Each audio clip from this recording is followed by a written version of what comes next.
Okay, so I thought I'd send you a quick video here.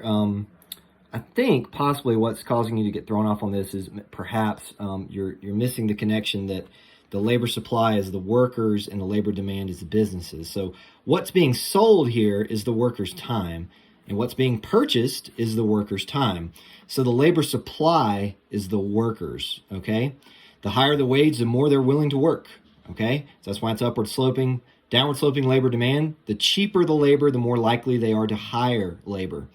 So in this scenario, when the wage is at 17, there's going to be more workers wanting to work, as shown by the quantity of labor supplied, than there is labor demand, okay? The quantity of labor supplied is the number of workers. The quantity of labor demand is the number of workers the business would like to hire. So there are more workers than there are businesses willing to hire, okay? So that's why there is a surplus of labor. There's too much labor available for sale. Now, as to the second part of your question, why would that ever happen?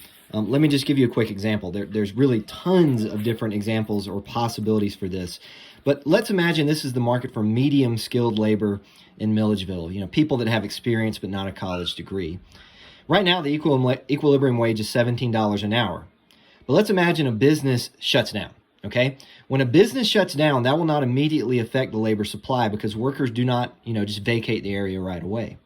But when that business shuts down, it takes away a business that was hiring labor in the past. So you get a reduction in the number of businesses that exist, okay? So they need to hire fewer employees. So the new equilibrium here would be here at QE2. That would be the new equilibrium.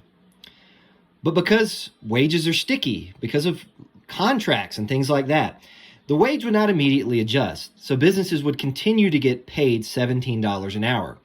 Now think about this scenario. There's just as many workers as there were before. Okay, here's our current quantity of labor supplied. There's just as many workers because they're still in Milledgeville. But the businesses need fewer workers now because there's one less business. So the quantity of labor demand drops. So we end up with more labor supplied than there is labor demand. And there is your surplus, okay? In order for this market to reach equilibrium, the wage would need to drop to $14 an hour in this example. And that's not going to happen right away because, again, wages are sticky. So that's just one reason why this could happen, a business leaving the market. Another possibility is new workers entering the market. So if a bunch of people move to Milledgeville, that could create the same type of surplus.